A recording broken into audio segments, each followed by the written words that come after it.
Uh, okay, Assalamualaikum warahmatullahi wabarakatuh. Kita jumpa lagi pada minggu ni. Okay, today 14 December 2020, Monday 2 to 4, ITS 480. Okay, as usual, please write down your names, ID, and also groups in the chat room.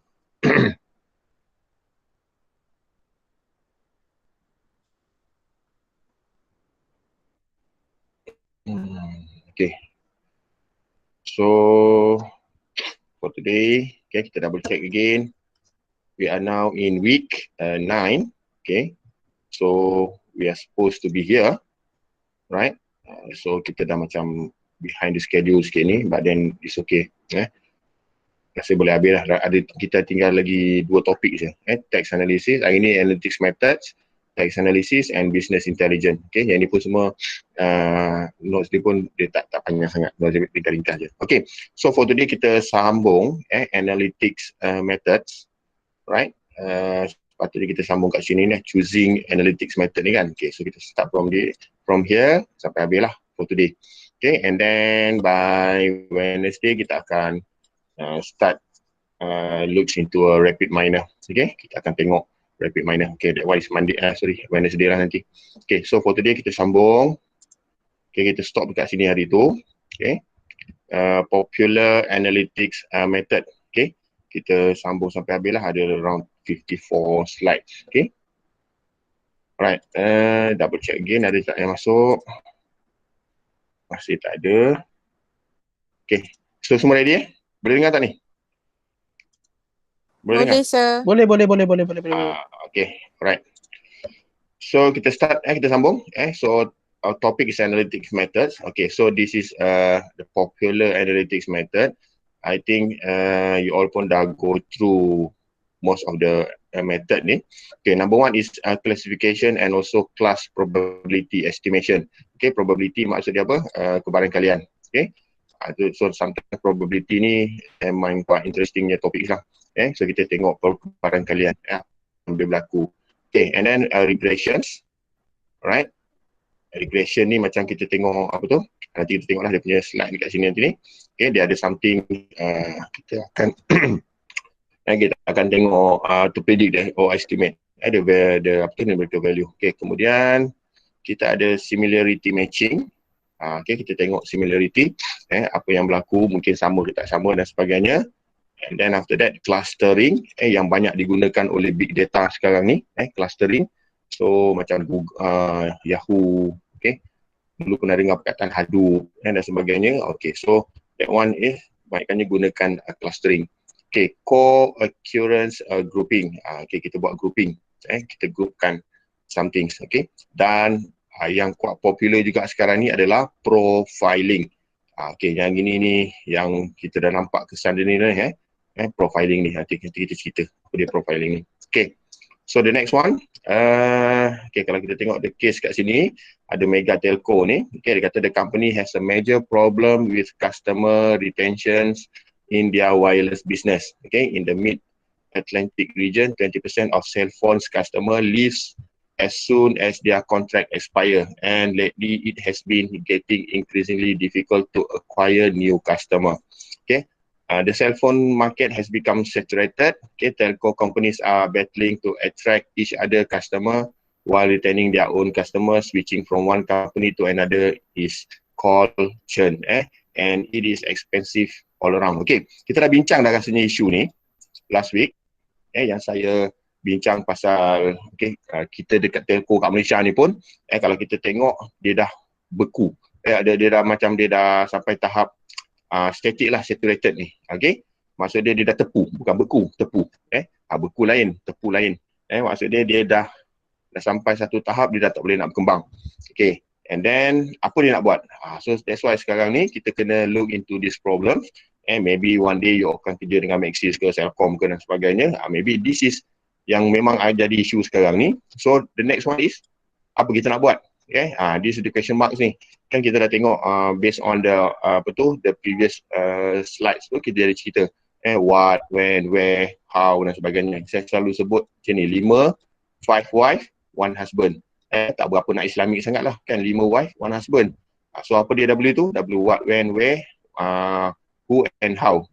Who and where, and then satu ni adalah how. Okay, so kita kena tengok all this isu ni based on this question. Okay, ingat ni lah 5W11H ni. Okay, so dia dah tengok dah ni customer switching from one company to another is called churn. Okay, churn pun nanti ni kita akan gunakan sedikit nanti dalam kita punya next lesson for the labs. Okay, nanti kita ada istilah churn ni. So using rapid minor dan juga text analysis nanti. Macam mana nanti kita customer tu boleh switch from one to another. So that's why kalau kita tengok yang ni pun dah agak lama dah, mungkin dah more than 5 years. Kita boleh remain kita punya number, tapi kita boleh switch telco. Kan, yang itu dah lama dah kan. Jadi sekarang ni orang pun dah tak tahu, walaupun pakai 019 orang dah tak boleh agak dah. Ini Celcom ke, Maxis ke, Digi ke dan sebagainya. Okay. So dekat situ pun kalau kita nak buat, survey macam you all as a statistician kan, kalau you all pergi tengok based on number sahaja, saya rasa dekat sini isu dia mungkin ada isu reliability. Okay, perasan tak? Sebab kita dah tak boleh nak sure, tak boleh nak make sure adakah nombor start dengan 019 itu pasti dia Celcom. Okay, so kalau you all tengok saya punya nombor 019, agak-agak saya punya nombor ni Celcom ke ataupun telco lain? Celcom. Lain. Okay, siapa kata Celcom agak? Nombor saya, perasan nombor saya 019 depan kan? Okay, agak-agak lah Celcom ke telco lain? Lain. Sebenarnya lain, saya dah tukar ke Maxis. Okay, alright. Kenapa Maxis? Okay, why? Tak ada siapa nak tanya ke? Kenapa Maxis ke? Laju ke? Okay, ada banyak sebab lah. Kena study lah benda tu. Okay, salah satu sebabnya harga lah. Okay, salah satu sebabnya harga dan package. Okay, so itu antara benda yang you all kena tengok.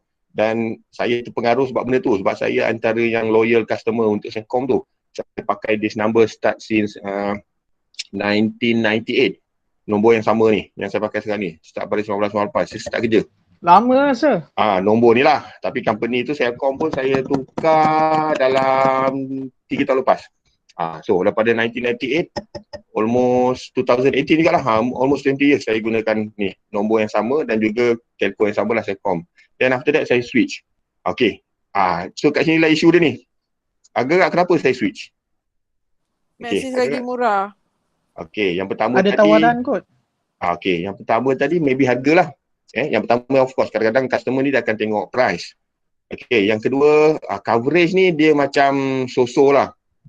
Kita dah tak apa nak tengok sangat coverage. Kalau dulu, long time ago, Celcom is better kan in terms of coverage. Orang tak tengok sangat price. Betul. Logik tak? You all fikir benda sama tak? Okay. Fikir. So sekarang ni coverage ni is not the first issue lah. Ada isu. It's not top priority. Ada isu sebenarnya. Try masuk kampung lah. Celcom menang lah kalau ikutkan pun. Try masuk dalam ujung-ujung kampung ke. Biasa Celcom menang lah. Tapi takkan kita nak duduk, kalau kita duduk kawasan tu, of course lah kita kena pilih that one as a first priority kan. Tapi kalau kita dah duduk kat sini, berapa kerap kita masuk hutan. Itu isu dia. Okay. So another one is number 2, the top priority ni adalah price lah. Yang kedua package. Okay. Package so ini antara benda yang you all kena fikir juga ni. So package ni maksud dia dia sekali dengan wifi rumah dan sebagainya. Kemudian dia ada top up 4 nombor. Dia macam saya nak buat apa tu marketing Maxis pula ni. Kan introduction ni kan dah setengah jam.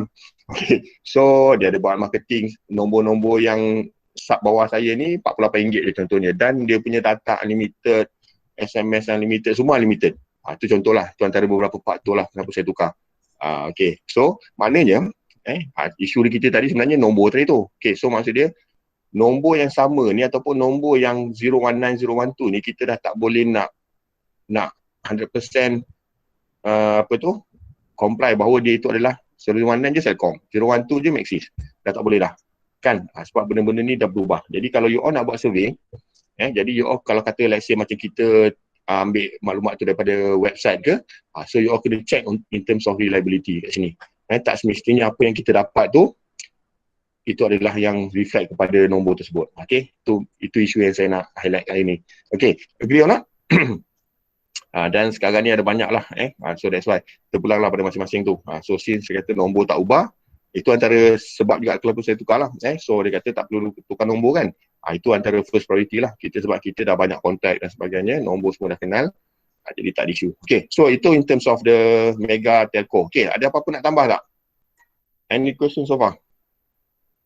Ada apa-apa nak tambah? Okay, maybe dia akan jadi case study ke? Tak ada lagi kot. Tak ada Alright. Okay, saya proceed lah. Okay, dia tak boleh kalau dah start cerita kan dia lagi lama ni. Kalau face to face lagi lama cerita dia ni. Okay. Alright. The next one, number one tadi classifications and also class probability estimation. Okay. The goals is to predict in which class and individuals belong to. Okay. Macam tadi lah, kita buat classification and also probability. Dan kadang-kadang macam saya sebut tadi lah, nombor tadi ni ada ada probability. Kalau tengok 019, dia ada probability dah sekarang ni. Kalau dulu yes, 019 confirm Celcom. 012 confirm Maxis. 016 Digi and so on. Tapi sekarang ni tak boleh dah. Sebab dia ada probability. Dia ada kebarangkalian. Kita kena. So that's why sekarang ni you kena buat another estimation untuk look into this issue. Okay. So maksud dia bila you dah masuk alam kerjaan nanti benda-benda macam ni nanti you jangan straight jump into a conclusion. Kena check all this classification and also class probability. Okay, dia kata apa dekat sini? Question among all the customer of Mega Telecoms which are likely to respond to give to a given offer. Okay. Ini antara sebab lah saya kata tadi kenapa saya berubah ni. Change the telco tadi tu. Sebab sometimes ada offer ni. Dan benda ni pun sebenarnya bukan saya yang cari offer tu. Dia macam kebetulan je. Dia jadi on the spot. Lalu dekat sebelah kedai Maxis tu. Okay. Dia cerita selebih kurang. Masa dia start cerita tu, maksud dia dah ada satu attraction lah. Saya memang target benda tu. So bila dia cerita itu baru kita akan tahu detail lah. So offer tu yang penting tu. Okay. Alright. And then dekat sini dia kata individual is a customer. Classes will respond and will not respond. Okay. So that's why kata kadang-kadang yang duduk dekat depan kan, yang buat promoting, promoter dan sebagainya tu, dia mainkan peranan ni. Nak supaya orang respon ataupun tidak. Sebab kat situ ada probability. So that's why, macam tu juga kalau you kerja mana-mana pun, so you kena setkan satu benda yang akan jadi satu probability. Kalau kita tanya soalan ni, orang respon tak? Kalau kita tanya soalan ni, orang respon tak? Okay. Dan dia mesti ada satu killing point tu lah. Untuk nak make sure orang respon. Okay, this is what we call classification. Okay, classification task, data mining, predict which class and individuals belong to. Okay, kalau kita dapat mine ataupun kita dapat predict, kan, orang ni kategori mana, lagi better. So that's why dalam marketing benda ni penting lah ni. Kan, kita nak predict orang ni, dia belong to which class. Okay, supaya kita boleh target apa kita nak jual, apa kita nak promote and so on. Okay, the next one dia kata apa? Class probability estimation task. Instead predicting which class and individuals belongs to, here is predicts the probability that an individual will belong to which class. Okay, the probability comes as a score value. Jadi you all kena provide satu score value ni. Ni yang berlaku lah ni. Kadang-kadang orang buat marketing ni dia kena ada this value. Kadang-kadang orang-orang bisnes ni dia belajar lah benda-benda ni. Macam mana nak tackle customer, macam mana nak predict customer, macam mana to evaluate customer. Jadi siapa yang supply data? Normally orang-orang macam you all lah statistician ni. Kan, you all yang akan buat survey, buat kajian, buat tu dan you akan provide the data. Jadi dia akan dapat dah. Kalau tengok orang macam ni, orang ni, this is the value, this is the value.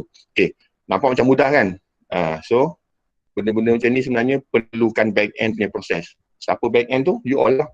Statistician ni. Untuk buat all this probability dan juga classification. Okay, any question so far? Ada soalan? Tak ada? Tak ada. Alright, next. Okay, kita tengok. This is another one. So kita kena, bila kita tengok tu, all the probabilities, kita nak offer tu, berapa persen yang respon, berapa persen tak respon dan sebagainya. So saya rasa benda ni kena pengalaman jugalah. Benda ni bukan mudah ni. Nak tengok orang ni. Kan? So kadang-kadang kalau kita dah tahu cara, senang kita nak operate kita punya business tu. Okay? Sebab kita boleh nampak all the probability tu. So that's why macam saya sebut juga lah, banyak kali saya sebut juga.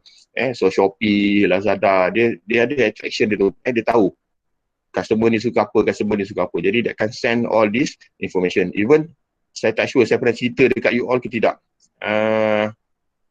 Saya pernah cerita ke tidak satu. Saya semacam tak pernah ikut yang siapa yang pernah ambil kelas dengan saya. Okay, pernah perasan tak Google ataupun Google lah especially. Melalui apa yang kita type ni, Itu normal lah kan. Kita type something, contoh kita type something related to cats, kucing. Kan, tiba-tiba nanti bila kita buka je browser, akan keluar iklan kucing. Iklan makanan kucing lah, okay, iklan produk kucing lah dan sebagainya. Perasan tak benda tu? Perasan tak benda tu? Perasan. Okay. So, itulah yang berlaku. Lama dah Google, Yahoo dah buat benda tu lama dah. Sebab dia boleh predict apa yang kita propose. Dan even yang kata baru, saya tak sure juga ni, saya pernah cerita tidak dengan you all ni, pernah dengar tidak cerita ni. Kita bercakap sekarang ni, okay, verbal, Google boleh predict kita punya percakapan ni dan nanti dia akan keluar benda yang hampir sama. Dia boleh keluarkan iklan based on apa yang kita cakap sekarang ni. Okay, pernah dengar tak cerita tu? Pernah tahu tak cerita tu? Pernah baca tak? Tak pernah. Tak pernah kalau you orang dia nanti masuk dekat Google tu, Google Speak something like that, nanti you boleh Google. So maksud dia, kadang-kadang kita macam ni sekarang ni kita tengah conversation ni kan. Mungkin kita cerita pasal kucing. Mungkin kita cerita pasal something, hobi kita ke dan sebagainya. Dan then tiba-tiba kita buka browser dan browser tu nanti secara kebetulan ke tidak ke, dia boleh keluarkan iklan apa yang kita sedang borak tadi tu. Okay, nanti orang boleh Google benda tu. Dan ada kajian jugalah yang dibuat. Google tak reveal lah benda tu. Sebenarnya biasanya ada orang akan test benda ni. Betul ke Google buat macam tu? So kalau kata sekarang ni kita cakap pun dia boleh ambil kita punya information tu. Okay. Bahaya tak bahaya ni. Okay. So sekarang ni kita tengah borak ni kan. So dia can get the information, dia boleh translate the information, dia boleh predict the information, dan nanti dia akan respond. Apa yang kita suka, apa yang kita tengah borak ni. Okay. Sampai up to that level. Kalau yang type tu dah lama dah. Saya rasa yang tu you all pun tahu. Kita type something, bla bla bla bla, kita Google something, kita search something, tiba-tiba nanti keluar iklan. Something related to apa yang kita type. Itu normal lah tu, itu dah lama dah. Maybe dah more than 5 years dah tu. Benda tu. Tapi sekarang ni based on conversation pun dia boleh tackle kita punya isu tu. Okay. So nanti you carilah. Kalau nak buka pun boleh buka sekarang, you carilah Google Speak, something like that. Saya lupa dah keyword dia. Nanti you boleh cari. Okay. So up to that level. Maksudnya dia check all this probability ni. Sama ada nanti kalau betul kita minat, mungkin kita akan respon lah dekat iklan tu. Kan? Okay. Kita move to the next one. Ada soalan tak? Tak ada Okay. Tak ada lagi. The next one is regression. Okay, dia kata kat sini apa? Goals to predict or estimate for each individual the numerical value of some variable for that variables. Okay. Dia kata apa? Okay, how much will a given customer use the service? Okay. Berapa lama ni, macam saya sebut tadi tu lah. So kalau kita ni pelanggan Selcom ke dan sebagainya, berapa lama agaknya kita akan gunakan servis tu. Okay, adakah kita akan berubah dan sebagainya. Jadi kita kena tengok, kita kena predict, kita kena estimate. Dan kalau katakanlah macam dia dah down, dah nampak dia kurang penggunaan, so kita kena promote balik lah. Supaya dia dia tak lose daripada kita ni. So this is what we call regression. Pun kalau dia pernah belajar tak regression dalam mana-mana subjek? Pernah, Pernah belajar regression. Okay, so saya rasa tak ada isu lah dekat sini. So maksud dia, you all kena take this sebagai benda yang penting juga sebenarnya kan. Sebab existing customer ni sebenarnya penting tu. Okay. Berapa lama dia punya tahap loyalty. Cerita minggu lepas pun kita cerita pasal stesen minyak tu kan. Disebabkan oleh satu benda, dia switch je, customer akan berubah. Dia bukan pasal minyak sangat dah sekarang ni. Orang dah tak kisah dah minyak A, minyak B, minyak C ni, minyak ni ada power, minyak ni ada power. Orang dah tak kisah dah. Orang kisah benda lain, the secondary punya issue. So you all kena check lah ni, all the regression ni. Betul setuju kan? So up to sampai satu level nanti, orang macam tak kisah produk tu. Okay? Orang tak kisah produk tu sebab of course lah bila kita dah buat produk, kita jaga kualiti dan semua tu. Jadi orang dah tak ada isu lah tentang kualiti ni. Jadi the secondary issue. Dia orang akan beli kalau senang. Yes, something like that. So maksudnya kita kena mudahkan lah all the services ni. So that's why sekarang ni makin lama servis makin mudah, makin lubar dan kena ingat kita makin lama makin malas lah sebenarnya. Kan? Nak makan ada Grab. Betul. Macam nak order pun pakai app. Nak order makanan pun pakai app. Yes, pakai app. Dulu kena angkat telefon, kena cakap, kena tunggu queue. Kan? Kalau dulu pun boleh order tapi pakai phone. Betul. Kena queue sampai kita give up kan. Nak order pizza kena queue, tak dapat ni give up lah. Sekarang ni tekan. Dia kata 15 minit, tak sampai 15 minit dia bayar pula kat kita, ganti rugi sebagainya. Okay. So that things lah. Tapi at the end of the day nanti jadikan kita ni malas lah. Sama lah macam ni kita sekarang ni kan tengah duduk santai-santai ni. Kalau duduk dekat kelas tu, mungkin nampak saya berdiri ke depan, ke belakang. Sekarang ni pun saya tengah duduk je ni. Okay. You all pun duduk tengah buat apa, baring pun saya tak tahulah ni kan. So, up Hadap to that laptop. level lah kan. Okay, so kita kena check lah benda-benda macam ni. Alright. Task dia adalah to predict the service usage. Properties variable for a particular individual typically by looking at other similar individuals in the population and their historical usage. Sebab tu kita kena study orang ni. Kita kena study orang. So that's why kadang-kadang kita pergi stesen minyak, dia tanya, kenapa cik pakai apps Settle ni? Contoh, kita pernah cerita pasal Settle minggu lepas kan. Kenapa cik pakai apps Settle ni? Sebab gini. Jadi dia study kita untuk dia predict orang lain. So adakah probability orang tu akan follow apa yang si A ni cakap tadi ni? Kan, benda-benda macam ni lah all this thing ni nampak memang back end punya proses tu sebenarnya sangat leceh ni.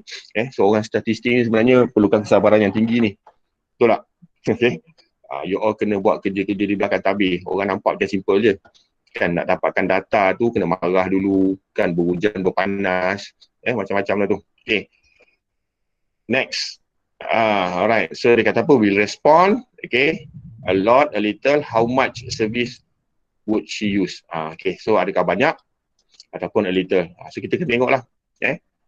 So benda-benda ni yang you all kena study ni. Bila ada question mark ni, you all lah yang kena study ni. So kita kena tengok this issue. Nanti kita cuba masukkan dalam gunakan RapidMiner dan juga text analysis nanti. Okay, next. Similarity matching. Underlies other data mining tasks such as classifications, regressions and clustering. Okay, goal to identify similar individual based on data known about them. And in other words, to find similarity individual. So dia lebih kurang sama macam ni juga tadi ni. Kan, similarity regression ni sebab dia berkait dengan similarity. Dia akan cari apa yang sama. So that's why kadang-kadang kita tak payah nak study orang tu sangat. Kita study orang yang pattern dia lebih kurang sama dengan dia pun kita boleh dapat, kita boleh predict dia akan jadi apa. So benda-benda tu yang kadang-kadang orang tak ada ni. Yang most of the employee tak ada ni. So yang biasanya dah belajar benda-benda ni, you olah nanti. So take this as an advantage lah. Okay. So the most popular method for making product recommendations, finding people who are similar to you when purchasing item dan sebagainya. Okay, so kita boleh promote lah. Kalau kata macam orang tu ada hobi yang sama kan, so mungkin dia suka cerita pasal hobi tu, padahal dia tak main pun lagi, dia tak buat pun hobi tu. Jadi kalau kita promote, probability untuk dia beli tinggi ke tidak? So kita boleh nampak dah kat situ. This is what we call similarity matching. Okay, next, clustering. The goals to groups, individual in a populations, okay, together by their similarity but not driven by any specific purpose. Hanya ni kalau nampak cluster ni maksudnya kita kena group lah. Kita kena group, okay, individu ataupun by population. Okay, orang ni minat ni, orang ni minat ni, orang ni. Dan ini yang berlaku banyak dekat Facebook Ads. Pernah dengar tak? FB Ads? Pernah dengar tak? Pernah saya pernah banyak kali pernah. Pernah guna? Pernah guna servis ni? Tak Tak. pernah. Sebab tu kadang-kadang ada lah orang sebut seafood ads lah apa-apa kan. Dia hanya belajar, dia hanya ajar kita macam mana nak guna FB ads je. So FB ads ni banyak guna teknik clustering ni. Okay. Dia banyak teknik. So contoh kalau kita nak jual ikan bilis lah, simple cerita kan, nak jual ikan bilis kat FB. So kalau kita guna servis FB ads ni, maksudnya dia ada satu cluster dah orang yang memang cerita pasal ikan bilis, cerita pasal ni, dia suka makan ikan bilis, dia suka masak ikan bilis. So kalau kita promote dekat group ni, agak-agak ada probability tak untuk dia beli ikan bilis kita? Ada? Ada. Tinggi ke rendah? Hmm, High lah kot. Kan? High or low? Probability untuk dia beli High kita punya kot. ikan bilis. Itulah yang berlaku dekat FB ads. Sebab tu kadang-kadang kalau you nampak pergi lalu dekat highway pun nampak iklan FB ads dan sebagainya. Okay, itulah fungsi FB ads ni. Yang ramai yang guna dekat Facebook sekarang ni. Kan? So maksudnya tapi nak guna ni kena bayar lah ni. Dia bukan bagi free je ni. Sebab dia ada satu fokus group. Dia buat clustering based on similarity. Kalau contoh group kereta, so maksudnya orang tu pasal group kereta je. Jadi kalau kita promote kereta, ada probability kita akan dapat income atau dapat sale dan sebagainya. Okay, so this is what we call clustering. Okay, question, do our customers forms natural groups or segment? Okay, so kita kena faham lah ni, sama ada dia jadi secara spontan, natural, ataupun memang kita buatkan dia satu segmen-segmen tertentu lah. So basically Facebook ni dia akan buat segmen clustering ni. So that's why dia nak sangat kita jawab soalan-soalan yang ada dekat kita punya info tu kan. Kadang-kadang dia tanya sekolah mana, kalau kita tak jawab, kalau kita main-main ke sekolah letak belasah-belasah je, sekolah entah apa-apa kan, sekolah atap aja. Kalau dia dapat trace, nanti dia akan tanya sekali lagi, ni sekolah mana ni? Perasan tak? Dia akan tanya benda yang sama. Kenapa? Sebab dia nak buat segmentation. Okay, dia nak buat grouping. That's why dia macam paksa kita je jawab soalan tu. So secara jujur ni lah, you all jawab ke tidak soalan-soalan tu kalau siapa yang ada Facebook? Tak. Tak juga. Yang lain? Contoh in relation, contoh kan? Jawab tak? Kan? Kalau siapa yang jujur-jujur tu, logo benda tu kadang-kadang dia jawab lah. Saya skip je, sir. Tapi soalan dia akan tanya semula tak nanti? Sampai satu masa nanti dia akan Dia tanya, dia tak give up. Dia tak akan give up tu. Selagi kita tak jawab, selagi tu dia tanya. Okey, itulah kerja orang-orang marketing. Tapi yang buat segmentation, buat tu orang statistik. Okey, nampak tak dia ada idea? Orang marketing ni dapat idea daripada situ, dapat maklumat daripada ni, dan dia masuk situ. Dia tak akan give up-nya. Dia akan tanya kita. Dia nak sampai kita jawab jugalah. Worst case scenario kita jawab lah tentang apa-apa pun. Dia tak boleh nak trace, kira okey lah tu. Kan? Sekali tiba-tiba kita jawab sekolah atap saja. Rupanya ramai orang jawab sekolah atap saja. Kan dah masuk pula dalam grup sekolah atap tu. Perasan tak? Contoh. Perasan. Okay. So benda-benda macam tu lah. You all rasa kalau perasan, itulah besok. Kalau you all punya job scope tu lebih kurang macam tu lah. Kalau kata you all memang masuk dalam bidang ni lah. Tak buat kerja lain. Alright? Nampak macam remeh-remeh je benda tu. Tapi orang tak kisah pun kerja you all nanti. Orang macam tak pernah kisah. Tapi kita je kisah. You all je kisah. Okay. So the next one, number 3, useful in preliminary domain exploration, which natural groups would later suggest other data mining tasks or approaches. Okay, yang inilah tadi kita nampak sometimes dia by nature je. Kita tak suruh pun dia masuk grup tu sebab dia memang minat grup tu, dia pilih lah. Dan that's why juga dalam FB tu dia suruh kita pilih, kita minat apa, sport, hobi dan sebagainya, dia minta kita pilih sebab dia akan masukkan dalam grup ataupun segmentation kita. Okay, that's what we call as a clustering. Okay, banyak lagi lah boleh cerita tapi tak payah detail sangat lah kot. You all pun dah belajar banyak dah pasal benda ni. Okay, ni contoh lah. Saya rasa tak ada isu lah ni kot. So you all pun dah macam perasan. So macam kalau kata telco tadi ni, kita kena tengok lah. Kita kena study dah dia punya call tu. Adakah dia suka bercakap by phone saja? Kan, kalau dia suka telefon, tengok data dia 5 tahun lepas, dia jarang teks. Dia jarang gunakan teks ataupun SMS. Dia kalau dia nak buat apa-apa pun dia call. Dia akan masuk kategori ni lah. Kan? Ada orang yang tak suka call, dia akan tengok saja Google, Yahoo, YouTube dan sebagainya. Kita providekan dia data plan. Okay? Orang yang suka teks, kita bagi dia teks saja. Okay, itu pulang lah. Tapi benda ni pun saya rasa kalau telco semua ni dia dah buat dah ni. Dah tak ada isu ni. Cuma you all kena fikir, apa lagi nak buat next ni? Kan?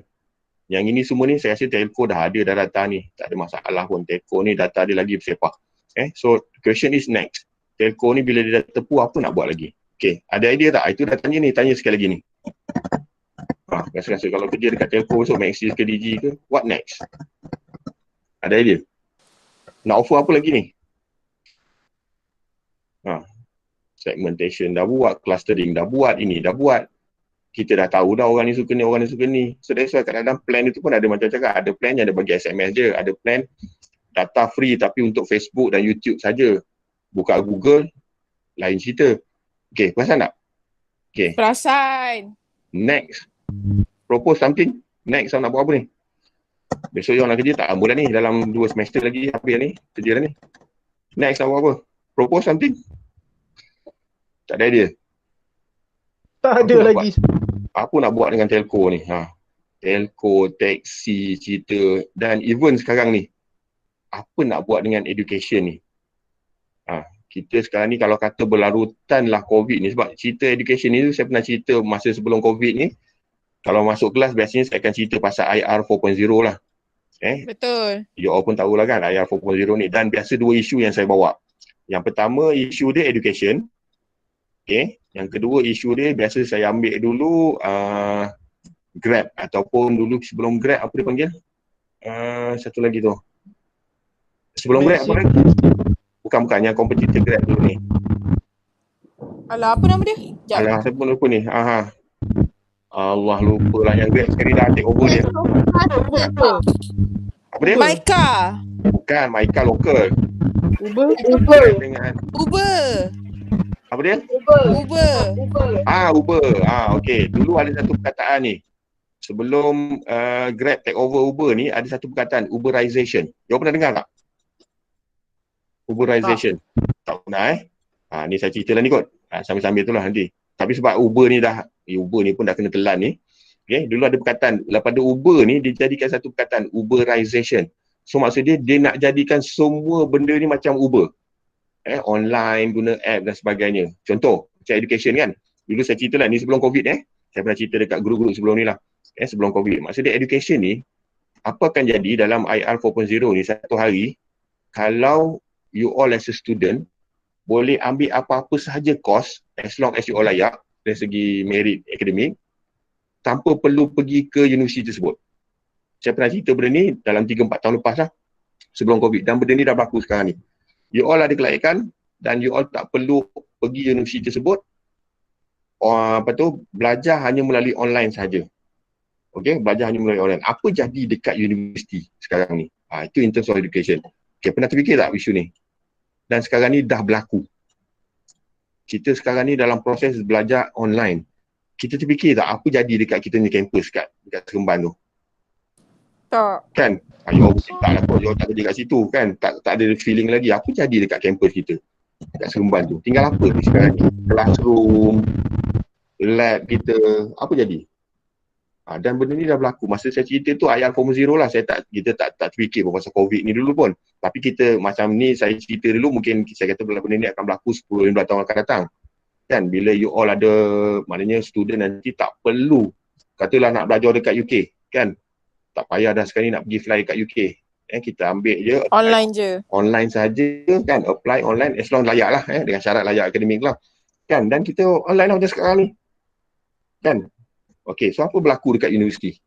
Sistem education kita nanti. Perasan tak? Dan sekarang ni telah berlaku. Apa jadi dekat sekolah, apa jadi dekat universiti. Kan? Apa jadi dekat universiti. So you all kena fikir tau benda-benda macam ni. Yang macam contoh macam saya dah masuk dalam sistem. Kan? Jadi saya dah masuk dalam satu sistem universiti tu, jadi tak adalah isu sangat. You all ni yang baru nak masuk ke dalam sistem ni. Apa akan jadi? Besok nak jadi cikgu sekolah. Cikgu pun belajar online je. Kan? Anak murid belajar online, cikgu pun duduk rumah, contohlah. Kan? Saya pun lecturer pun duduk rumah je. Dah tak pergi ke sana, tak face to face. Kan? Okey je, kelas boleh on. You all pun sangat bagus. Tangan 100%, TikTok, tak ada isu benda-benda macam tu. Face to face pun sama, online pun sama. Jadi isu dia apa jadi dekat universiti, dekat sekolah dan apa-apa sajalah. Itu yang dipanggil Uberization tu. So maksud dia semua dia nak ubah jadi something yang related to IT. Kita boleh gunakan app saja. Tapi since Uber dah kena take over Grab, sebab sekarang ni tak ada pula saya dengar perkataan Grabization, macam tak sedap kan. Dulu ada satu perkataan, you try lah Google. Dalam 2-3 tahun lepas lah sebelum Grab ambil take over Uber ni, ada satu term dia istilahkan Uberization. So maksud dia cuba ubah semua konsep dalam IR 4.0 ni kepada Uberization. So semua kena guna online, semua kena guna app dan sebagainya. Dan saya yakin benda tu dah berlaku sekarang ni. Belajar daripada rumah, bekerja daripada rumah.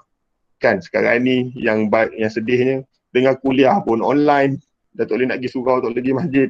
Perasan tak? Betul. Soal Jumaat pun tak. Malam Jumaat, sebaik malam Jumaat tak boleh baca online. Kan, kalau katalah besok keluar fatwa, wallahualam lah ni kan tiba-tiba pula kata kita boleh sembahyang Jumaat kat rumah tapi kita tengok online. Berat. Kan, tapi okay, awak terfikir tak? Terfikir tak? Terfikir? Kan dulu kalau kawan saya dulu, saya suka buat lawak lah dengan kawan-kawan. Kita slide berapa ni? 31. Saya suka buat lawak dengan kawan dulu. Kalau sembahyang Jumaat, siapa yang macam adalah memang akan ada geng-geng yang malas sembahyang Jumaat ni. So tengok yang Mekah punya. Kita kata dia sembahyang Jumaat dekat Masjid Negara. Itu ayat dia. Faham maksud Masjid Negara? Maksud dia dengar radio, tengok TV lah. Padahal dia membongkang, dia tidur kat rumah dan sebagainya. Itu kita istilahkan dia, tak apa, dia pergi dengar khutbah dekat Masjid Negara tu. Okey, perasan tak? Itu untuk joke lah. Dan ada rasanya kawan-kawan lelaki ni kan, yang jenis nanti kan, yang jenis memang ngelak je, time Jumaat je dia hilang. Time Jumaat je dia hilang. Lepas Jumaat kan, time pergi nak makan kan dia muncul balik. Okay, kita kata dia semain Jumaat dekat Masjid Negara. Macam tu lah. So maksud dia duduk depan TV online lah tu. Tapi memang tak boleh berlaku lah dari segi hukum hakam. Takkan boleh berlaku lah. Kita buat online ni, kalau berlaku juga saya tak tahulah apa jadi kat dunia ni. Nak kiamat habis dah tu. Okay, logik tak? Tapi Logik. kan, the possibility tu ada tak? Kuliah dah boleh confirm dah. Kuliah agama, kuliah maghrib, kuliah subuh ke. Online dah semua sekarang ni. Kita dengar ustazah cakap, kita dekat PC dan sebagainya. Okay? So itu yang dia panggil konsep dia Uberization. Okay. Kita dah menyimpang jauh dah ni cerita ni. Okay. So kita back to kita punya track balik. Alright. So kita kena tengoklah dekat situ. That's why all sekarang ni kena buat classification. So that's why kata tadi, sebenarnya isu dia sekarang next lah ni. Yang ni telco ni dah ada dah benda-benda ni. Next is what? What is next? What is next? Okay, terpulanglah cerita dia nanti. Okay, ni satu lagi cerita lah ni. Mungkin you all perasan tak perasan. Dulu satu masa kita rasa macam courier post Malaysia dan sebagainya macam nak mati lah. Kan? Orang dah tak apa nak send hantar surat, orang pakai email. Betul tak? Pos Malaysia ni macam kadang-kadang segar mati. Okay, tapi sekarang ni dia naik balik tak? Naik sebab semua orang online shopping je. Yes, maksud dia next daripada dia punya normal job scope dia hantar surat. Orang kata kalau post kan surat lah, itulah yang orang punya kan, normal dia surat. So sekarang ni surat Barang. dia depan tepi, dia concentrate on barang. Maksud dia the next dia punya plan tu barang. Dia dah tak concentrate on surat dah. Sebab surat orang dah tak akan surat menyurat sangat dah. Kan orang pakai email, orang pakai itu dan sebagainya. Perasan tak? So next. Tapi sekarang ni kalau barang pun dah tak ada, next daripada barang tu apa? Okay, that's the question lah. So you all kena predict lah benda ni. You all kena buat something. Kena predict benda ni. Okay? Gunakanlah teknik apa-apa pun. Okay, next. Co-occurrence grouping, also known as a frequent item set mining, association rules discovery, market-based analysis. Ini cerita tadi lah ni. Cerita tadi ni. Association rules discovery, market-based analysis. So apa next? Yang ada dekat market kita ni. So kita kena grab lah benda ni. Okay, to find association between individual based on transaction involving them. So kita kena tengok apa transaction yang berlaku sekarang ni. Based on the individual. Okay, question dia kata apa? What item are commonly purchased together? Okay, ni kita kena tengok another segment untuk yang ni lah. So kalau dia beli barang A, biasanya dia packagekan barang apa? Sebab tu tadi saya kata apa? Salah satu sebab kenapa saya tukar Celcom kepada Maxis, package ni lah ni. Kan? Asalnya saya tak kisah pun pasal telefon-telefon ni, line ni Celcom dah good enough dah. Okay? Celcom dah good enough. Tapi sebenarnya saya terpengaruh dengan Wi-Fi kat rumah ni. Okay? Broadband dia tu, Maxis Broadband. Okay, kenapa Maxis Broadband? Sebab Maxis Broadband tu lebih murah daripada another company lah. Okay, so itu antara sebab kenapa saya tukar. So bukan saya nak tukar sangat nombor dia tu. Sebabkan package dia tu. Dia sebab kita akan purchase together. Okay, get the idea sekarang ni. So that's why I kata benda ni okay, benda ni banyak company dah buat lah. Tapi untuk you all maybe something new. Kalau masuk kepada company yang tak berapa nak besar, benda-benda macam ni lah yang you all kena suggest ni. Sebab tu juga sekarang ni, kalau kita tengok beli barang, mesti package. Buy item A, dapat free item B. Kan? Buy 2, dapat 1. Okay, buy that 2 item, harga yang nombor 3 tu sekian. Jadi murah. Sebab inilah ni, the co-occurrence grouping ni. Benda tu nampak macam remeh, tapi sebenarnya itulah dia punya attraction tu. Okay, dia punya task apa dia? Identify similarity of object based on their appearance together in the transaction. Okay, so dah berlaku lah benda-benda ni. Saya rasa you all pun mungkin terkesan jugalah yang benda-benda macam ni kan. Kadang-kadang kita tak nak sangat beli A tu, tapi kita terpengaruh dengan B. Okay, pernah berlaku tak? Pernah. Berlaku tak? Okay, pergi kedai rasa macam nak cari seluar je. Tiba-tiba terbeli baju. Kan, baju dan seluar. Dia sekali je tu, dia sekali. Dia pair. Contohlah tu. Okay. Alright. So this is what we call as a co-occurrence grouping. Okay. The next one. Okay. Ni contoh tadilah. So rasanya contoh dia tu macam dah jelas tu. Okay. Mungkin pizza dia base dia pairkan dengan mungkin cake ke dan sebagainya. Okay. Buat kelainan sikit. Up to you all lah. So benda-benda ni you all kena fikir. Okay. Next. Okay. This is a profiling. Okay. also known as a behavior description. Okay, goals to characterize the typical behavior on individuals, group or population. Ini yang bahaya sekarang ni lah. Profiling ni lah yang bahaya sekarang ni. Dan benda ni dah berlaku lama. Macam saya cerita tadi, dalam Google, dalam Facebook, profiling ni dah lama berlaku. Tu yang diminta kita ni, sekolah mana, relationships. Sebenarnya dia tengah buat apa tu? Dia tengah buat profiling. Dia tengah tengok profile kita. Bila dia tahu, dan dia boleh groupkan profile kita. Based on population dan sebagainya. So, kena hati-hati. Dan juga kalau kita tengok, kita type aja apa-apa, dekat Google ke, dekat YouTube ke, dekat apa pun, itu pun sebenarnya adalah profiling. So, hati-hatilah nak type sekarang ni. Kan bahaya. Sebab kadang-kadang bila apa yang kita type tu ada 2-3 makna perkataan tu. Mungkin kita nak cari makna lain, tetapi di luar sana tu ada makna lain disebabkan oleh teks tersebut ataupun apa yang kita type tu. So hati-hati, nanti kita tengok ingat nak cari barang A, tiba-tiba keluar barang lain. Kalau senonoh tak apa, tiba-tiba keluar yang tak senonoh. Kita risau yang tu je lah. Faham tak? Okay? Ada pengalaman tak? Tak ada. Tak ada. Jangan cari benda-benda macam tu lah. Tapi kadang-kadang kita tak sengaja, kita punya niat tu lain. Kan, kita type benda lain, dia keluar benda lain. Lepas tu nanti start dia keluar je satu, dia profilekan kita suka benda tu. Nanti dia keluar lah macam-macam. Okay? Siapa ada macam senyap-senyap ni, siapa ada pengalaman? Kadang-kadang aja tu. Tapi kalau memang sengaja type tu, confirm lah dia keluar nanti. Kan? Okay? Tak kisahlah apa-apa pun. Jadi yang penting, profiling ni sekarang ni, sangat bahaya lah sekarang ni. Dulu nak buat profiling susah. Sekarang ni nak buat profiling simple je. By text, even macam saya sebut tadi, by conversation. Kita cakap pun dia boleh profilingkan kita. Kita suka apa, kita nak buat apa dan sebagainya. Okay? Hati-hatilah benda-benda macam ni.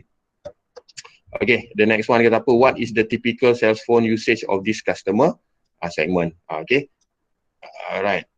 And the task dia kata apa? Require a complex descriptions of nights and weekend airtime, average, international usage, roaming charges, text minutes and so on. Okay. So benda-benda ni lah nanti yang macam dia profilekan kita. So that's why saya rasa tak ada isu sangat.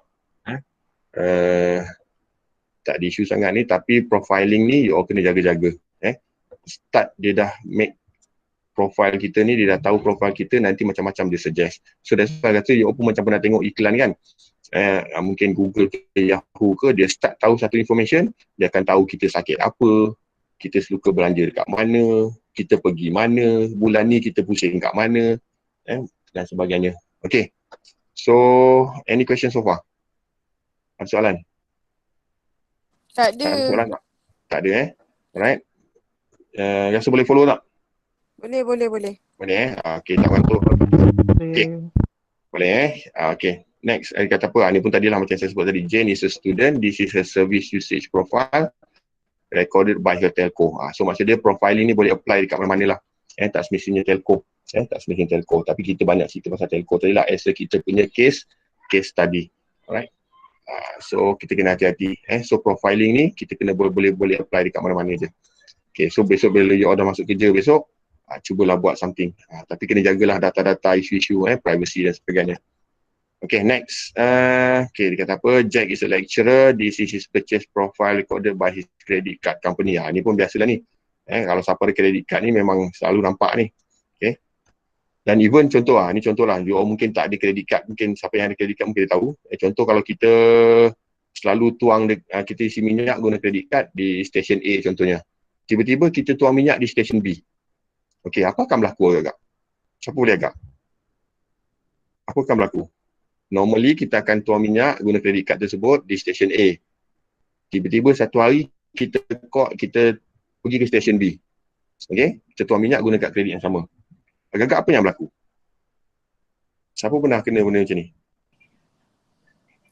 Tak Apa pernah. berlaku? Tak pernah? Tak ada idea? Okey. Floating. Takkan floating? Tak, bukan. Nanti mesej masuk. Betul ke Okey. ini anda? Okey, lagi. Ini Ainin kan ni? Ainin dah masuk dah. Tu Ainin ke tu? Mimi. Oh, Mimi lah. Saya dengar suara macam ini. Okey. Okey, lagi. Lebih kurang lah. Okey. Yang pertama, mesej. Yang paling, yang paling high risk yang dia biasa buat, biasa dia akan call. Kalau ada macam dia tengok kita something wrong je, dia akan immediate call. Kadang-kadang mesej pun kita tak baca kan. Okay, kita baca lambat. Dia akan call. Okay. So kalau tak percaya nanti dia try. Okay. So dia akan call sebab dia akan tanya, cik ada buat penggunaan pembelian sekian-sekian di stesen minyak sekian-sekian. Dia just nak confirmation. Sebab dia dah tahu Lain. sebab dia dah tahu kita punya, tahu kita pergi mana. Faham? yes, dia tahu, dia ada record kita punya profile tu. Dia dah tahu kita beli apa. So in that tu baguslah. Dia profilingkan kita dengan bentuk benda yang bagus. So dia tahu dan jadi dia protect lah customer dia. Dia protect lah customer dia.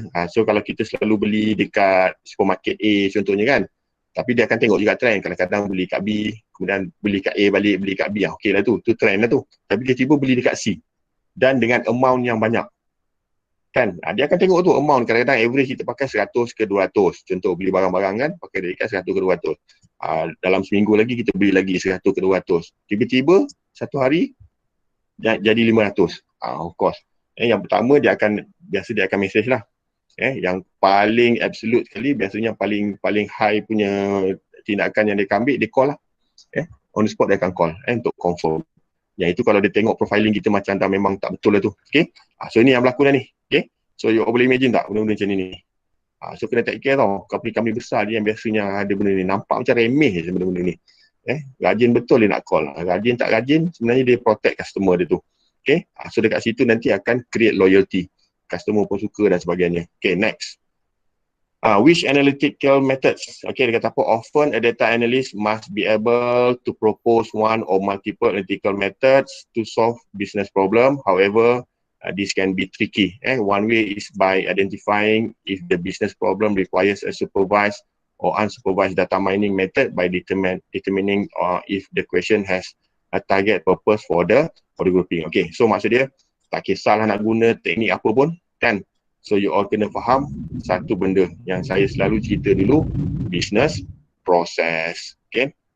So dulu masa ICT 501 ataupun 472 dulu, saya selalu tekankan business process. Inilah sebab dia. Kan? Tak faham business process, macam mana kita nak solvekan problem. Okay. So kena faham dulu business process, baru kita boleh solve problem. Okay. Dan nak guna teknik apa? Terpulang. You all dah belajar macam-macam teknik. Sepanjang semester ni dan sepanjang program ni, especially statistik ni. Okay, next. Okay, do our customer naturally falls into different group? Is there a target? Okay, can we find group or customer who have particularly high likelihood of cancelling their service soon after their contract expired? Terpulang lah, kan? Ni kalau cerita pasal kontrak ni, nak cerita satu lagi company lah ni, Astro. Okay, kan perasan tak Astro? Mungkin your parent adalah kot kat rumah masing-masing ada Astro sebagainya. Ini yang Astro selalu dia buat ni. Bila nak expire je something contract, nanti dia offer benda lain. Dia offer benda lain. Okay. Sebab apa? Dia dah tahu dah ni target ni. Orang kadang-kadang orang sekarang ni dah zaman-zaman boleh streaming ni. Kan ramai yang dah tukar ni. Orang dah tak heran sangat dah Astro ni. Logik tak? So dia kena buat something new lah. Dia kena buat something new lah. Kalau kata besok you kerja kat Astro, ni lagi task ni lagi mencabar ni. Zaman streaming ni. Orang dah tak heran dah Astro sekarang ni. Nak tengok apa pun Astro pun. Habis-habis pun orang nak tengok. Tak kisahlah apa rancangan yang dia ada pun, semua orang boleh stream dah sekarang ni. Kan? So, kena double check benda-benda macam ni. So, you all ni masuk zaman yang mencabar ni. Masuk zaman yang mencabar ni. Okay, next. Can we find groups of customer who have particularly high likelihood of cancelling their service soon after their contract expired? Is there a target? Will a customer leave when her contract expired? So, kita kena jawab lah soalan-soalan ni. Hence use supervised method, iaitu kita gunakan classification ataupun regression. Okay, so kita kena jawab soalan dan baru kita boleh nampak kita nak guna apa. Kalau kat sini kita boleh gunakan similarity matching, dekat sini kita boleh gunakan clustering, profiling dan sebagainya lah. So kena jawab dulu soalan-soalan dia. Okay, kena jawab dulu, fahamkan soalan, faham business process, apa masalah dia, dan baru kita boleh tengok nak gunakan method apa. Okay, yang ini pun saya rasa benda ni subjektif lah. Terpulang pada you all nanti. Of course, kalau dah kerja besok, dia akan ada group lah. Takkan buat kerja seorang-seorang. Dia akan ada group, boleh discuss lah among your groups. Okay. Okay, next. Classification or regression. Dia kata apa? Will this customer purchase service as one if given incentive X? So, terpulang lah. Will service purchase S1, S2 or none? Will a customer likely purchase if given incentive X? Okay, how much will this customer use the service. So benda-benda ni lah, saya rasa benda ni you all pun dah tahu dah ni. You all pun dah study different business process, different problems and different question. Okay, yang ni saya skip je lah. Saya rasa you all pun dah belajar detail-detail lah dalam subjek lain. Okay, next. Ni pun saya rasa saya boleh skip lah ni. Data mining. Tak ada makna kita cerita surface-surface je. Concepts and also technique. Okay, data mining apa dia? Saya selalu bagi satu perkataan iaitu hidden. Okay, kita nak cari benda yang tersembunyi. Bila kita talk about data mining, kita nak cari benda yang tersembunyi, hidden. Saya punya keyword hidden. Okay, knowledge discovery, KDD process. Ini pun saya rasa dalam kelas 501 saya pernah cerita lah benda ni. Okay, saya pernah cerita, saya pernah tunjuk-tunjuk lah ringkas-ringkas pattern macam ni. Kita kata apa, this is a view from a typical database systems and data warehouse communities. Data mining plays an essential role in the knowledge discovery process. Okay, kita dah lalu zaman ni, data-data ni, ICT 501. Coming soon, dalam 480 ni sebenarnya kita buat benda ni. Ni kita buat benda ni. Data cleaning, data integration. Dia ada nanti, next topik nanti kita akan cerita pasal isu ni. Next topik, data cleaning, data integration. Yang topik yang sebelum ni, kita main dengan database ni. So maksudnya kita tak sampai lagi dekat knowledge ni. Jauh lagi ni perjalanan you all ni. Okay. So kita next nanti kita tengok data cleaning, data integration, baru kita boleh masukkan dalam data warehouse. Okay. So akan ada data warehouse, sama ada data warehouse ni based on data yang kita dapat ataupun data yang kita ambil. Data yang kita buat, data yang kita cari sendiri ataupun data yang kita pergi buat survey dan sebagainya. Kita masuk dalam data warehouse, barulah kita boleh buat analisis. So that's why you all as a statistician ni banyak duduk dekat sini. Okay, perasan tak? Okay, statistician ni banyak buat kerja kat sini. Yang apa yang you all belajar sepanjang program ni as a statistician. So banyak you all gunakan data-data yang sedia ada ataupun data-data yang you all cari sendirilah. Okay. Dan you akan buat task, selection, dah belajar data mining, dah tengok pattern dan sebagainya. So that's why, yang macam saya selalu sebut, kekuatan you all ni dekat sini lah. Sini as a statistician, okay, you boleh faham lah tu statistician nak tulis payah pakai mouse ni. Okay, yang dekat sini ni ada sedikit isu pasal IT kat sini ataupun computer science, CS dan sebagainya lah. So you all sebenarnya dapat dua benda. Ni extra ni. You all dapat dua benda. Nampak tak?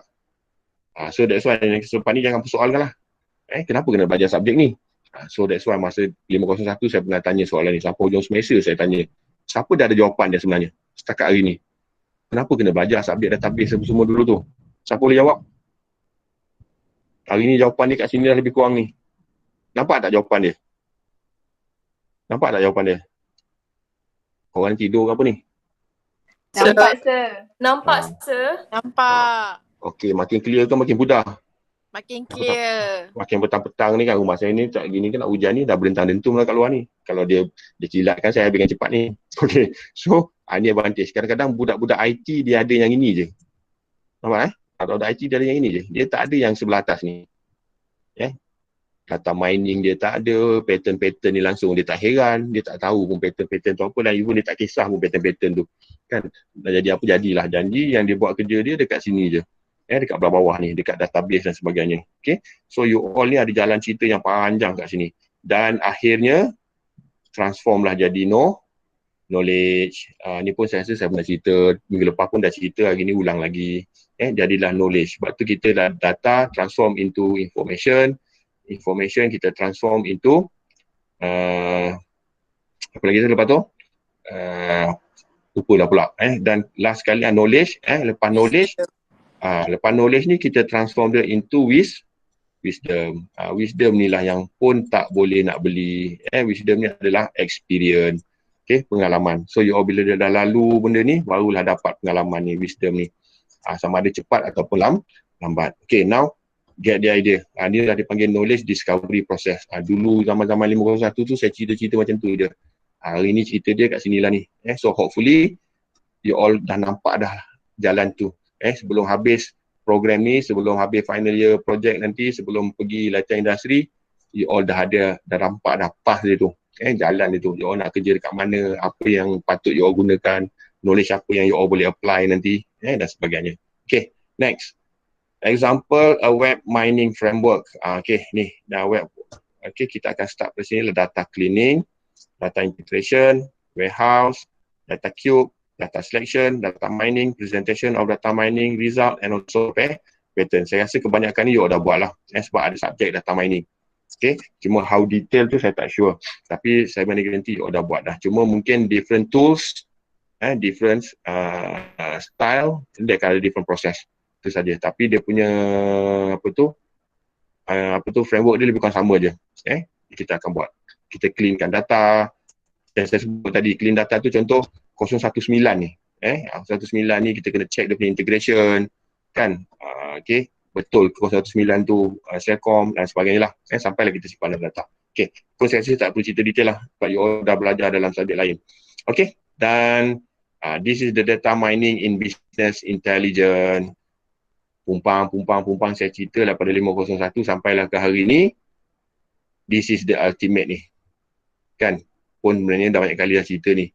It's a decision making. Siapa yang buat decision?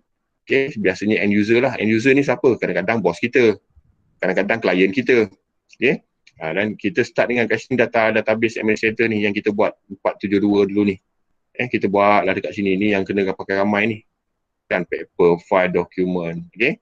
Dan masuk sedikit kepada statistik punya kerja, orang statistik punya kerja. Dan disebabkan kita ni sekarang ni zaman big data, kita adalah business analyst, kita adalah data analyst yang boleh buat kerja ni, okay. Macam saya sebut tadi. So maksudnya kalau you kerja adalah paper iklan-iklan pasal data analyst ke, pasal business analyst, bolehlah apply. Kan, kalau nak apply kat sini boleh, tapi mungkin dia nak perlukan detail IT ni. Kat sini dah boleh masuk lah ni. Level ni. Business analyst ataupun data analyst. Ini kerja-kerja dia ni. Buat data preparation, data mining, data exploration dan sebagainya. Tujuan dia apa? Decision making. Decision making. Alright. Jangan salah bagi data dekat bos. Kan, nanti kena troll. Bahaya. Okay. Okay, so nanti dengan bos-bos sekali kena marah. Tapi yang kena marah siapa? Orang bawah ni lah. Dia patah balik. Orang ni marah orang ni marah orang ni. Sampailah sekali yang kena budak IT lah. Sebab tu kalau you all selalu dengar joke ke dan sebagainya, salah apa pun budak IT lah. Kan, orang IT. Komputer tak boleh on pun budak IT. Kan, data salah pun budak IT. Sebab dia duduk kat bawah sekali ni. Perasan tak? So unit IT sebenarnya sebenarnya unit IT ni stress ni. Kan, time tak ada kerja, tapi bila ada something wrong je, technical error je, dia orang lah kena dulu. Dia orang lah kena dulu. Dan dia orang biasa jadi kami hitam lah untuk disalahkan ni. Sebab dia orang duduk kat bawah ni. Bos marah orang sini, yang ini marah orang ni marah orang ni, last kali yang bawah ni yang kena. Okay, so itulah nasib orang-orang IT. Yang kerja dia orang tak nampak. Tapi kalau time kena marah tu, dia orang lah kena marah. Okay, sama juga macam kalau you all pernah terbaca 2 tahun lepas ke setahun lepas lah yang kes dekat KLIA. Saya ada cerita tak dengan you all? Bukan blackout. Bukan blackout. Bukan. Yang sistem dekat KLIA tu habis down.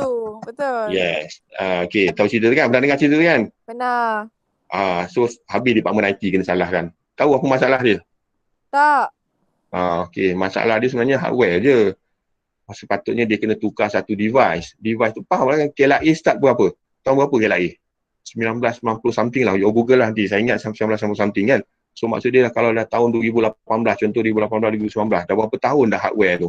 Betul. So of course biasanya orang IT ni biasa dia akan propose. Okay bos, hardware kita ni dah sampai masa nak tukar. Tapi biasalah bos. Tak nak tukar. Kita boleh guna lagi tak? Boleh guna lagi. Selagi boleh guna, selagi boleh jimat kos, lagi itulah jimat. Tapi bila down, siapa salah? Kat sini dah salah. Kan, padahal dah propose. Kita tukar baru, kita tukar ni. Kan, barang hardware kan. Of course dia akan ada, kita panggil wear and tear. Barang-barang hardware ni bisa dia akan ada wear and tear. Sampai masa kena tukar walaupun dia tak down. Itulah nasib orang-orang IT ni. Perasan tak? So itu isu KLIA tu tahu. 2 hari ni. Kerja dia dekat seminggu juga delay tu. Dan sebenarnya isu dia hardware je yang problem. Tu je. Tapi macam, okay, cuba you bayangkan hardware yang tahun 1990-an. Agak-agak sekarang dia jual lagi tak? Tak ada. Mestilah Kalau dia dah jumpa, improvise. okey, kalau dia improvise pun, agak-agak sama tak dia punya spek dengan yang dulu, yang 10 tahun lepas. Mungkin sama tapi mungkin ada penambahbaikan.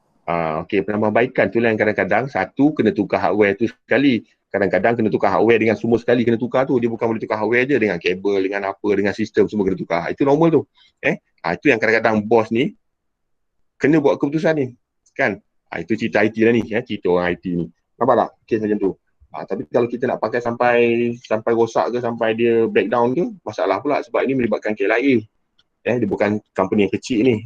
Satu sistem down, kat terbang tak boleh turun tu. Okey, kan bag tak boleh hantar, ni tak boleh hantar, dipaca semua tak tahu kat mana, kena buat manual. Okey. So kena faham lah tu. Besok kalau ada jadi bos ke bos besar tu, benda-benda macam ni kena faham. Okey, kita next lah. Dah slide nombor berapa tak tahu ni. Okey, so cerita ni pun samalah. Saya rasa tak ada isu. Kita akan nampak nanti input, pattern. Last sekali kita akan dapat pattern, information, knowledge. Dah cerita benda yang samalah. Kan? Okey, ni pun saya rasa boleh skip. Okay, example medical data mining pun saya rasa cerita ni pun lebih kurang sama je lah. Healthcare medical data mining often adopted such a view in statistic and also machine learning. Okay, pre-processing of data including feature extraction, dimension reduction and so on. And then dia akan buat clustering and post-processing for presentation. Okay, kita mine balik data-data tu apa nak buat. Okay, the next one, data mining function, association and also correlation analysis. Okay. Frequent patterns, association, correlation, and also versus casualty. Ni tadi lah ni. Okay. So, kita kena hati-hati. So, maknanya kadang-kadang macam saya sebut tadi, budak-budak IT ni dia dah nampak dah pattern ni. Hardware ni, kalau lebih 15 tahun ni mesti kena tukar ni. Kan, dia dah propose. Tapi kadang-kadang, bos tak nak terima. So, mainkan peranan lah sikit orang statistik ni. Tunjukkan data, tunjukkan pattern dan sebagainya. Cari data kat tempat lain yang orang biasa tukar, so supaya bos kita support, supaya bos kita boleh buat keputusan. Kalau tak nanti dia tak percaya, selagi tak berlaku something wrong, selagi tu dia tak nak tukar. Kita percayalah, sebab apa, kebanyakan company semua nak jimat, tak ada company yang nak rugi. Betul. Okay, jadi you all lah kena mainkan peranan, support lah orang IT ni dan sebagainya, bagi data-data, cari data-data, mine data-data yang sesuai untuk kita support. Sebab benda-benda macam ni melibatkan supporting punya cluster ni ataupun group ni. Okay, next. Data mining function, classification and also label prediction. Okay, construct model based on some training examples. Okay, describe then distinguish classes or concept for future prediction dan sebagainya. So ni cerita KLIA tadi lah ni. So you all boleh bayangkan lah cerita tu. So kadang-kadang you all kena kumpulkan all the information. Sebab IT ni dia tak reti buat kumpul-kumpul ni. Dia tahu cadang sebab dia tahu, sebab dia ada pengalaman. Cuma dia tak reti nak kumpul-kumpul data ni. Kan? Jadi you all kena mainkan peranan. Kalau masuk company macam ni, kena mainkan peranan. Okay. Predict some unknown class level, typical method, decision tree. Ni kita akan guna nanti ni dalam apa ni? Dalam rapid miner nanti. Decision tree, naive Bayesian, support vector machine dan sebagainya. Okay, nanti kita tengok dalam kelas lab nanti. Okay, untuk yang ni.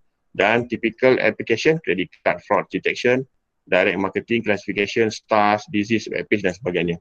So, at the end of the day, kita akan dapat satu pattern yang tertentu. Okay, next. Data mining function, cluster analysis, unsupervised learning. Okay, class level is unknown, group data to form new categories, cluster houses to find distribution patterns. Okay, principles, maximization into class similarity and also interclass similarity. Many methods application. Okay, so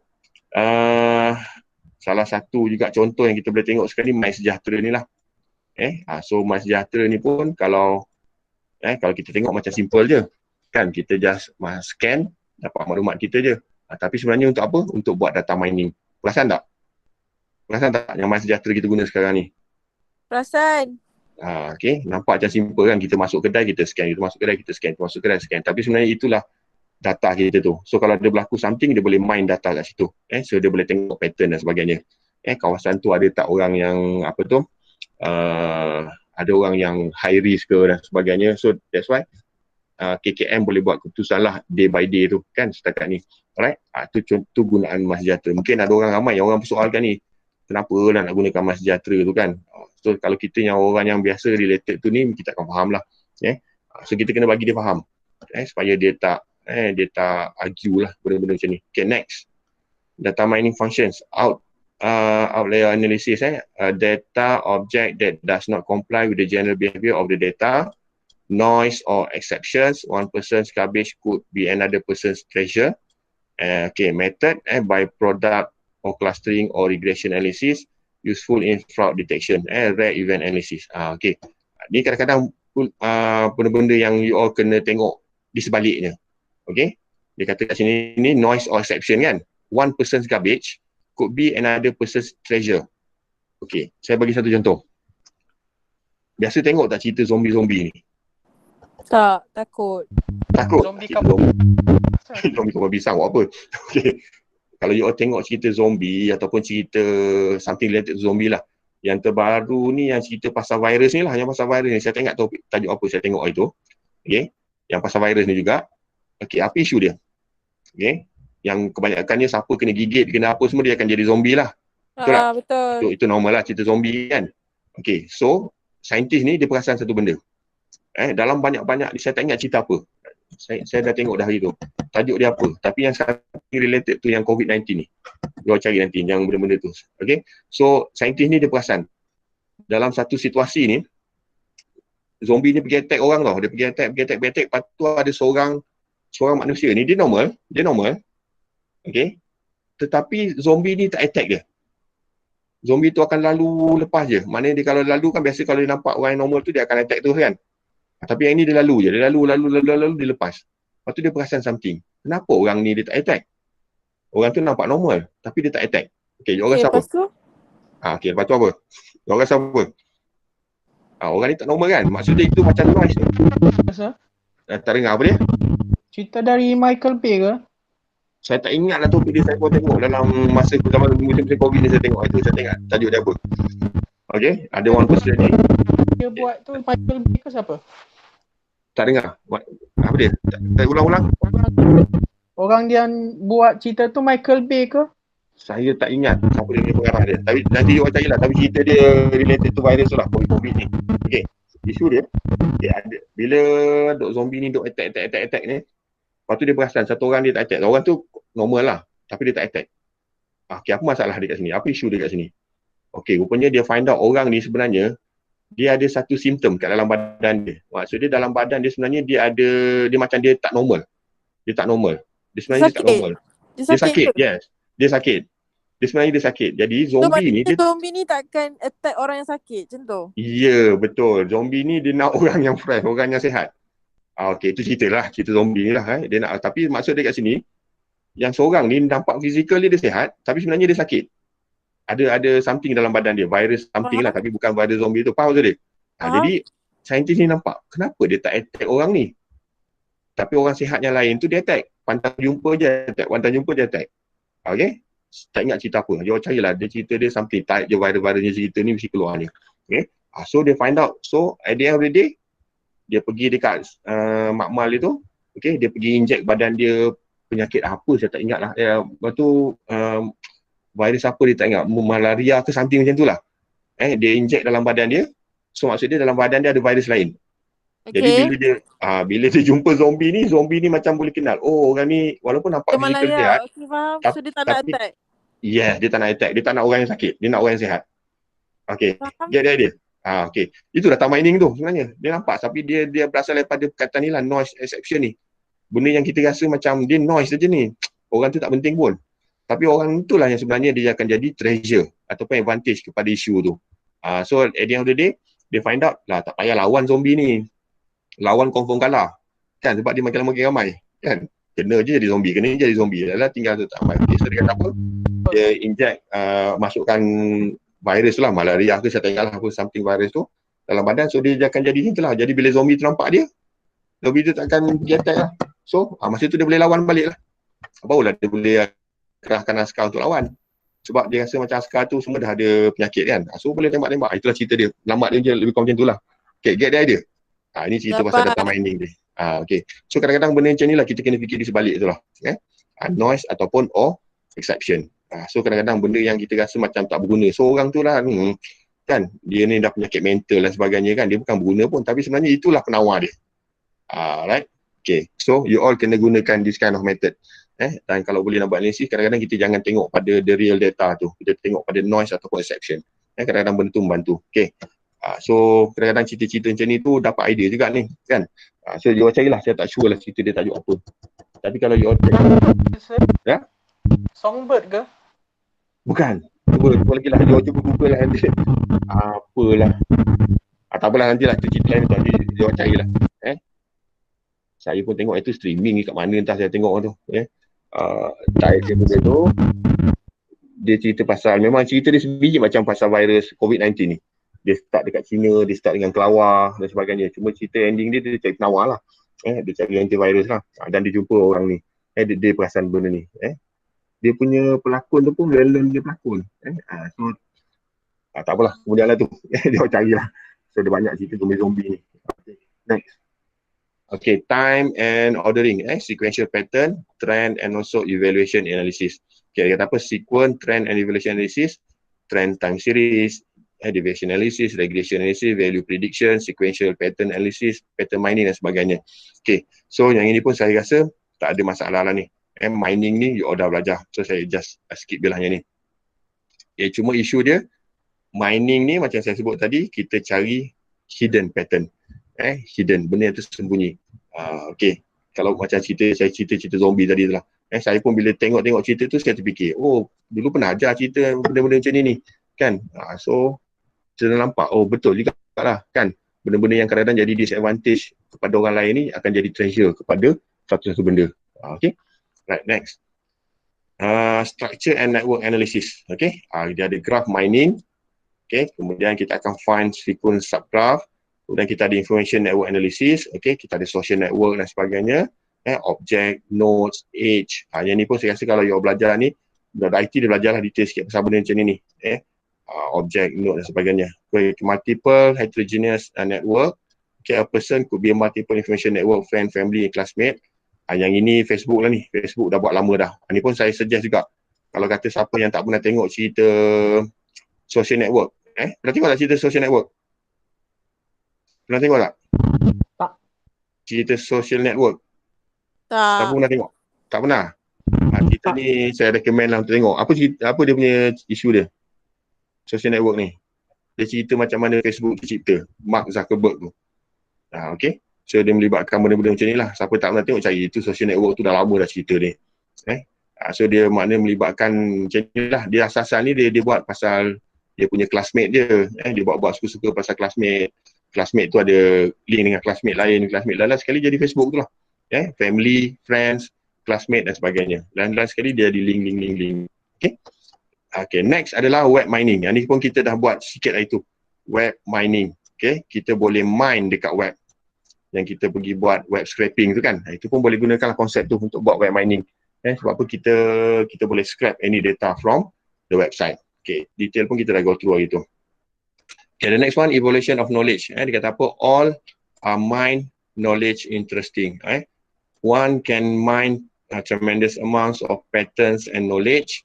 Some may fit only certain dimension, space, time, location, and so many not representative may be attention. Okay, so maksud dia sebenarnya bila kita buat mining ni, yang pertama of course lah hidden, yang kedua kita nak cari pattern, dan yang seterusnya kita akan nak create dia punya knowledge tu lah. Kan? Sebab kadang-kadang orang tak beritahu kita knowledge ni, kita kena cari, kita kena experience sendiri knowledge ni. Okay, settle lah tu, boleh dah banyak kali ulang lah ni.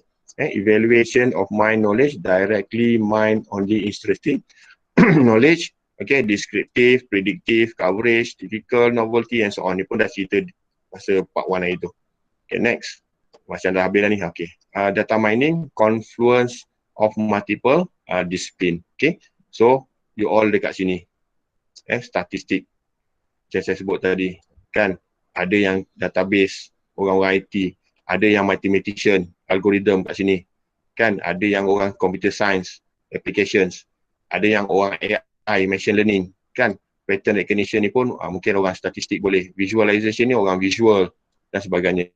Yang ni high performance computing, maksud dia based on different disiplin untuk buat data mining. So you all adalah part of data mining ni. So kebanyakan orang akan buat data mining untuk tujuan apa tadi? Especially for the business. Okay, so saya rasa dah habis dah ni. Alright. Any questions so far? Kita boleh bukan pukul 3:21. Okay, just nice lah. 3:21. And maybe by 3:30 kita boleh stop. Ada soalan tak setakat ni? So far boleh follow tak? Tak ada soalan. Boleh. Boleh follow sir. Boleh follow sebab saya rasa cerita lecturer lain pun dengan saya pun lebih kurang sama je kot. Kan? Okay. So benda-benda pun you all dah pernah tengok. Semua saya lebihkan kepada nak cerita je lah. Kan? Kadang-kadang benda-benda macam ni orang tak cerita, tak tahu. Kan? So kena ada orang cerita. Okay. Walaupun nampak simple je cerita tu tapi dia related. Kalau setakat nak baca notas, bila-bila boleh baca. Kan? Okay. So soalan? Tak ada. Tak ada Okay, so kalau tak ada, saya rasa saya stop setakat ni dulu. So kita akan sambung hari Rabu macam biasa. Nanti kita akan tengok on the rapid minor. Okay, alright. So kalau tak ada soalan, okay, with that, saya akan stop recording. Thank you very much. Okay, Assalamualaikum warahmatullahi wabarakatuh. Kita jumpa pada hari Rabu. Thank you sir. Bye. Okay. Thank you sir. Bye. Alright.